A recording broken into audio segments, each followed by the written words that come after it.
দাউ দাউ করে জ্বলছে সোনামুখীর আগুন। আগুন নেভাতে ঝাঁপিয়ে পড়েছে খুদে খুদে ছাত্রছাত্রী, শিক্ষক শিক্ষিকারা। ভোটের বাজারে এক অন্য চিত্র, একটা মন ভালো করা ছবি। দাউ দাউ করে জ্বলছিল সোনামুখীর জঙ্গল। স্কুলে পরীক্ষা দিতে আসছিলেন সোনামুখী ব্লকের খাদ জুনিয়র হাই স্কুলের পঞ্চম শ্রেণীর ছাত্র সোম কর্মকার। নজরে আসে জঙ্গলে আগুন লাগার দৃশ্য। প্রাণপণ ছুটে আসে স্কুলে, ঘটনার কথা জানায় সহপাঠীদের এবং স্কুলের শিক্ষকদের। সময় অপচয় না করে স্কুল থেকে জঙ্গলের উদ্দেশ্যে ছুটতে থাকে ছাত্রছাত্রীরা এবং শিক্ষকরা। হাতের কাছে যে যা পেয়েছে তাই দিয়ে আগুন নেভানোর চেষ্টা করে ছাত্রছাত্রীরা এবং শিক্ষকরা। দেখা যায় কেউ গাছের ডালা ভেঙে, কেউ ধুলোবালি দিয়ে জীবনের ঝুঁকি নিয়ে আগুন নেভানোর চেষ্টা করছে খুদে পড়ুয়ারা। প্রায় 1.5 ঘন্টার প্রচেষ্টায় অবশেষে আগুন নিয়ন্ত্রণে আসে। এরপর দীর্ঘ সময় পরে ঘটনাস্থলে আসে বন দপ্তরের কর্মীরা। তবে কে বা কারা এই আগুন লাগিয়েছে তা জানা না গেলেও প্রাথমিকভাবে অনুমান করা হচ্ছে কোনো অসাধু ব্যক্তি এই ধরনের ঘটনা ঘটিয়েছেন। খাগ জুনিয়র হাই স্কুলের খুদে পড়ুয়াদের দাবি, এইভাবে জঙ্গলে আগুন লাগলে পরিবেশে অক্সিজেনের ঘাটতি হবে, ছোট চারা গাছ নষ্ট হবে, মৃত্যু হবে জঙ্গলের পশু পাখি থেকে শুরু করে ছোট ছোট প্রাণীদের।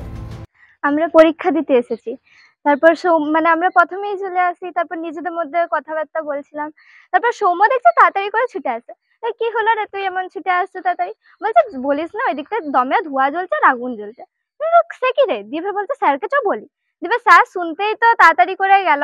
তারপর আমরা হাতের কাছে যা পেলাম, শাল ডাল, তারপরে বালি, ওগুলো দিয়ে আগুন নিভানোর নিজেদের মতন চেষ্টা করলাম। তারপর কিছুক্ষণ পর বন দপ্তর এলো, তারাও সাধ্য মতো চেষ্টা করলো। তারপর 1 ঘন্টা 15 মিনিট এরকম কিছু সময় পর আগুন আয়ত্তে এলো আমাদের। তাদের সম্বন্ধে এটাই বলতে চাই যে যেন আগুন না লাগে, কারণ তাদের তো ক্ষতি, উপরন্তু আমাদেরও ক্ষতি। আর এই যে আগুন লাগাচ্ছে তাতে কত ছোট ছোট গাছ মরে যাচ্ছে, তারপরে ছোট ছোট প্রাণীরা যারা মাটিতে চড়ে তারাও মারা যাচ্ছে। গাছ যে আবার নতুন করে বেড়ে উঠবে সেই সুযোগটাও দিচ্ছে না। স্কুলে পুঁথিগত বিদ্যার পাশাপাশি ছাত্রছাত্রীদের পরিবেশ সম্বন্ধে এতটা সচেতন দেখে খুশি এলাকার মানুষজন।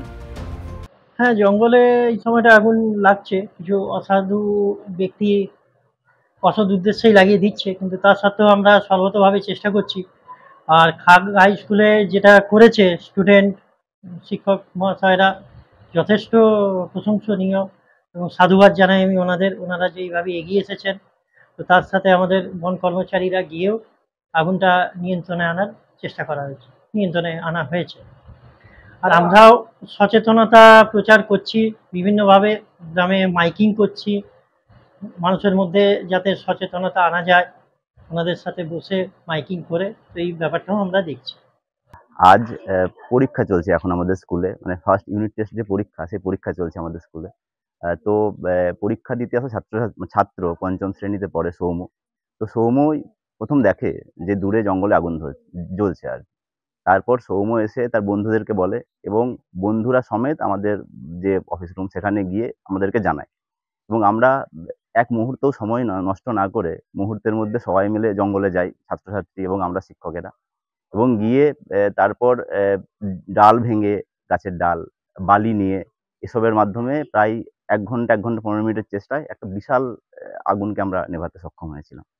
এক কথায় বলতে গেলে অসাধারণ লাগছে, কারণ দেখতে গেলে আমাদের যে ভবিষ্যৎ প্রজন্ম, আমাদের আগামী, ওরাই তো আমাদের আগামী, এবং ওরা যেহেতু এত পজিটিভ, এত সদর্থক একটা চিন্তা ভাবনা রাখে, আমাদের চারপাশে এত নেগেটিভিটি, সেখানে এগুলো দেখে ভীষণ, সত্যি কথা বলতে কি, ভীষণ আশা জাগে, ভীষণই আশা জাগে।